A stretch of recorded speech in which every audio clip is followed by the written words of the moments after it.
I feel like the society makes it look like once you get married, like everything have finished. Like all you have to do is concentrate on your marriage. If you have a career, fine. If you don't, fine. Like just make babies and just go with the flow. No, sis, you can level up in marriage.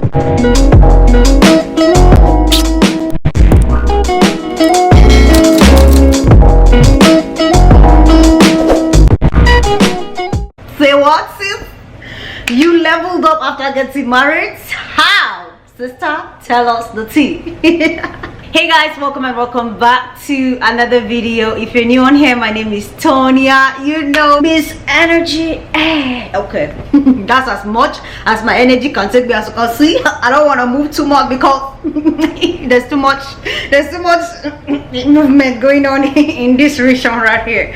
Anyways guys, welcome back to another video. In today's video, I also wanted to do another episode of chilled pillow talk type situation. So I've been seeing a lot of level up videos. For some reason it's been recommended to me. I think what happened was that I watched one of them and now I just get a lot of recommendations on leveling up videos.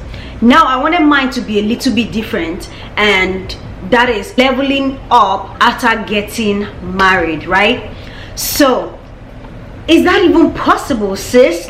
Is that something that is doable? Or because I feel like the society makes it look like once you get married, everything have finished. All you have to do is concentrate on your marriage. If you have a career, fine. If you don't, fine.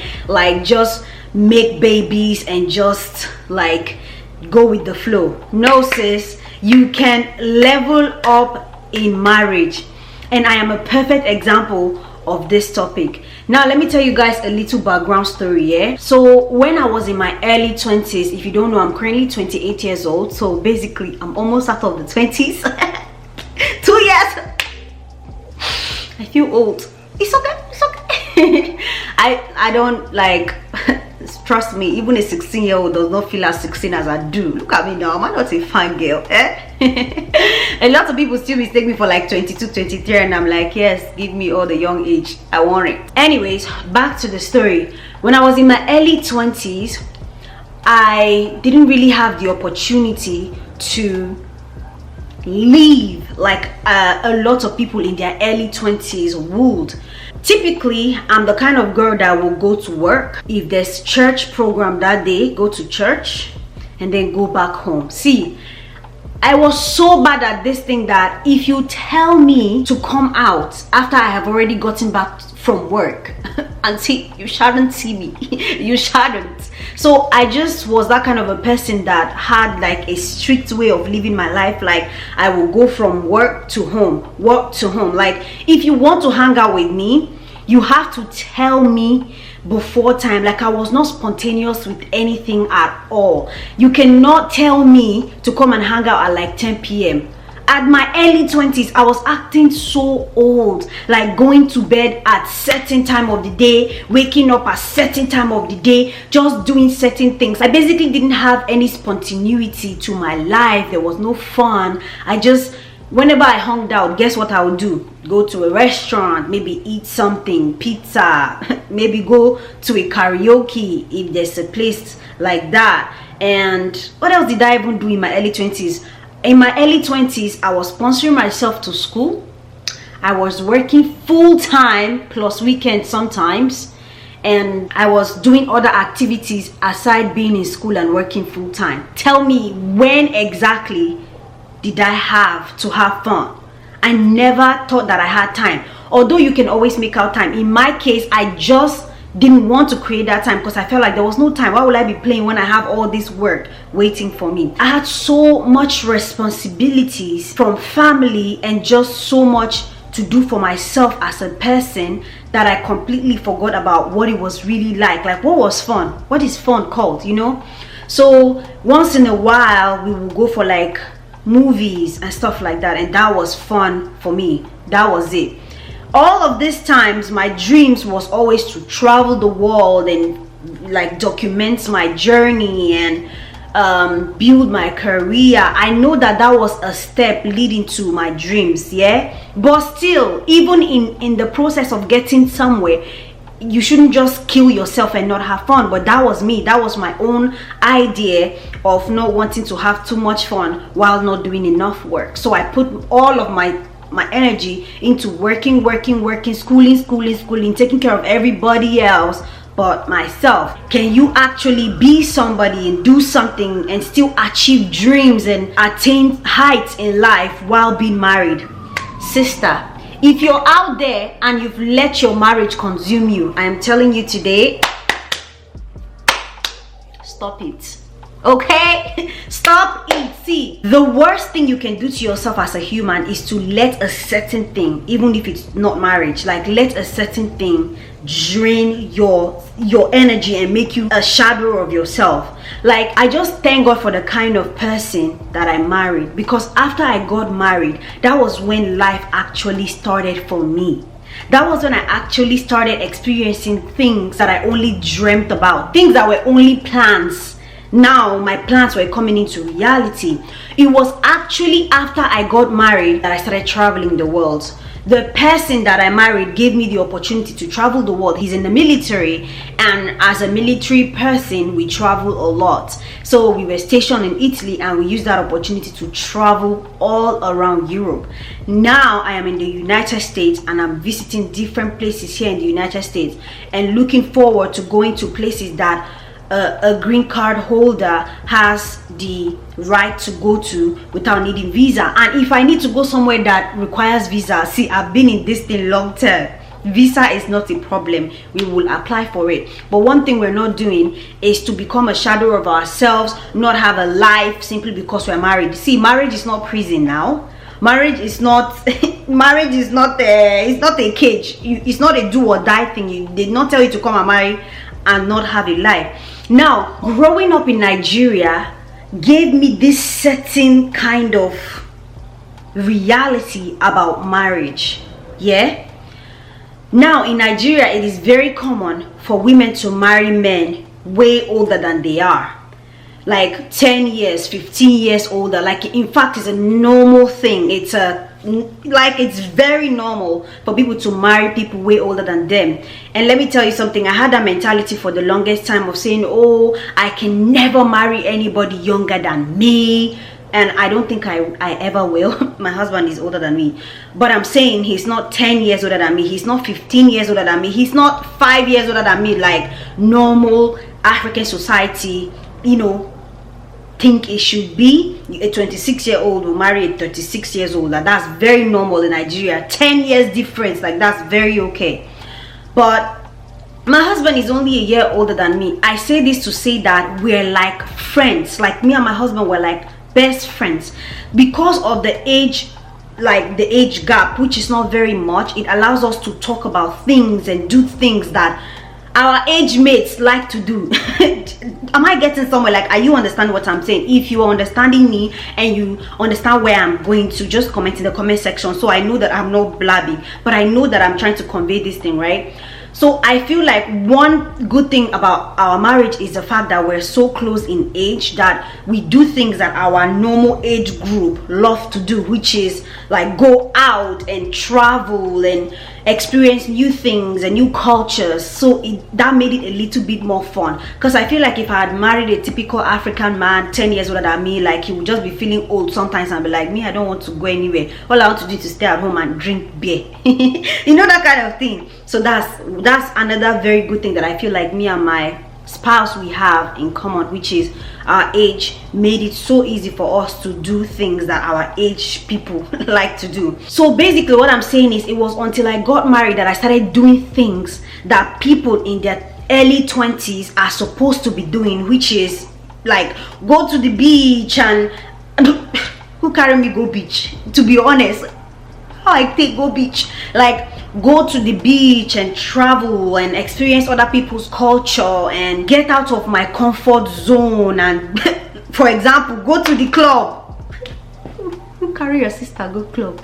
When I was in my early 20s, I never went to a club. Why would I go to a club? Like, the only time I had to actually get good sleep When I first started working, right, I was waking up 4:30 a.m. every single day, and I did that for 7 years, almost 7 years, while I was working back in Nigeria, because there was so much traffic where I lived in Abuja, and I was living in a very low poor community. Like during the time that we're dating, I moved to a better place, right? But before then, before we got serious or anything, I was living in a very horrible place, right? Right now a lot of places are developing in Nigeria, but then it was such, like, gosh, I don't even want to think about it. Like, I didn't mind living there. It was what I could afford at that point in time. But living in that kind of a place, I had too much traffic, so I had to wake up too early so that I could make it on time and not get stuck in traffic. For that reason, I woke up 4:30 a.m. and never got any sleep. So for someone like me, having a whole Saturday and Sunday to myself was a gift. So I couldn't just throw that away clubbing, because usually the clubs don't start till like the AMs. That's when sleep is sweeting me. That's why I'm in my bed cuddling hard. So I could not like go to the clubs, or that was not my kind of scene. So I would always do nothing during the weekends. I would just sleep, and that's the only time I have to clean my house and wash my clothes. And if you know, back in Nigeria, like, not everybody had the opportunity of having a washing machine. Like, we can't wash our own stuff. So like, that was the only time I had time to wash my clothes. If not, I'm going to wear dirty clothes to work the next week. So those were the times that I had to actually take care of myself, go do my hair, or do something that is like taking care of me related. So when did I have time to go and be following or doing stuff? There was no any other extra time. So it was actually after I got married that I started doing other things, like going to the club. Like, my very first club scene was with my husband, and that was back in Italy. When I first moved to him, he took me there to see if this was the kind of scene I enjoyed. The thing is, I generally enjoy music, and I love anywhere with really loud music. So I loved going to the club. But the thing is, when I go there, because I wasn't used to the scene, I will be so sleepy and all of that. But as we've been going together once in a while when we travel, and look at me now, I have gone to clubs in different countries just to see what it's like in different countries, what the cultures are like in the clubs. And you know, we'll go to those clubs and they will play their traditional music there, or what's happening around the world. Imagine me in Barcelona in Spain listening to "If I Tell You Say I Love You," like, I was like, oh my god, that's my bestie, that's my guy. You know, like, it made me so excited that I was in a whole different part of the world and I was hearing Nigerian music. Like, that was so nice. These were all things that I started experiencing and enjoyed after I actually got married. Okay, so marriage is not a death sentence, my sister. Don't turn yourself into something. Like, back in Nigeria, I would see married people, they will just look so unkept. Some of them will not do their hair for months on end. They will just tie wrapper on their chest and just be wakaring anyhow. They will just let the birth of kids like take over their lives. Most of them will quit their careers, and I don't see anything wrong with quitting a career. Like, if your husband is okay and can support your family, you can quit your job and take care of the home. Like, taking care of the home, being a housewife is an actual job. That is the truth. Okay, like, even though I've not had any kids, I've lived with my aunt who was a stay-at-home mom, and I had to help her to take care of the home and the kids, cook and do other things. So I know what it's like. I know what a full-time job it's like. So no shade to the stay-at-home moms at all, but don't get so overwhelmed and drowned in it that you lose yourself in the process. Like, before you got married, you had dreams, you had ambitions, you had things that you wanted to do for yourself, and then you get married and you just forget all about that, and you just want to be washing plates every day, washing this every day, just doing, like, I don't know if anybody understands where I'm coming from. You can be a housewife and still make money while being at home. For example, there's so many mom tubers, they have 3-4 kids at home and they're full-time YouTubers. YouTube is a lot of work. Creating content is a lot of work. Like, you have to plan video ideas, film them, edit them, make thumbnails, and make sure that there's no copyright and all of that, and then you put it out. It costs a lot of money. You have to buy a camera, tripod, lighting, everything. So there are moms that still take care of their home full-time and still do this YouTube thing as a full-time job. There are so many other women who take care of the home full-time and have little businesses on the side. Now the kind of people I'm talking about are the people that will completely do absolutely nothing. They don't have a business, they don't have nothing, they're not pursuing any goal, they're not going to school. Some wives, they're at home but they're going to school online, like they're studying online, they're doing something. Like, don't forget yourself in the name of marriage. Don't lose yourself in the name of marriage. Do you understand what I'm saying? And I'm a big example of that. In my early 20s, there were so many fun things that people my age did that I couldn't do because I lost myself in life, just studying and working and taking care of everyone else. Until I got married, I met someone who loved to live life, who had my kind of goals and ambitions and loved to travel. And so we started doing these things together. Look at me now, like, am I not a fine girl?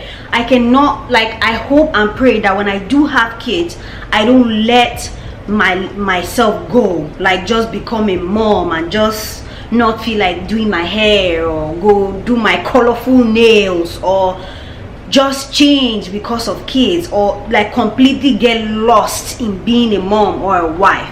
So yes, it is absolutely possible for you to level up in marriage. It is absolutely possible for you to be a career woman in marriage. It is absolutely possible for you to do that traveling in marriage. It is absolutely possible for you to get that certificate in marriage. It is absolutely possible for you to graduate, get that degree, that master's, that PhD. Absolutely possible for you to become that interior decorator, okay, in the marriage, in your marriage. Do not let yourself go, okay? In today's video, we're talking about leveling up in marriage. You don't have to be 19 to give them. You see me? I can give you any day. Forget that I'm 2 years away from being 30. Don't let anything, not just marriage, don't let anything in this life make you a shadow of yourself. Like, achieve those dreams, get those certifications, become the woman that you saw yourself becoming when you were a younger version of you. Don't let that go because you are staying in a man's house.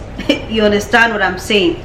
If you enjoyed this video, if I made any sense, if you can relate to me in any way, if this is something that you can relate to in any way, please let me know in the comment section. And if these are kind of videos that you do enjoy watching, also let me know in the comment section and I will be sure to do more videos like that.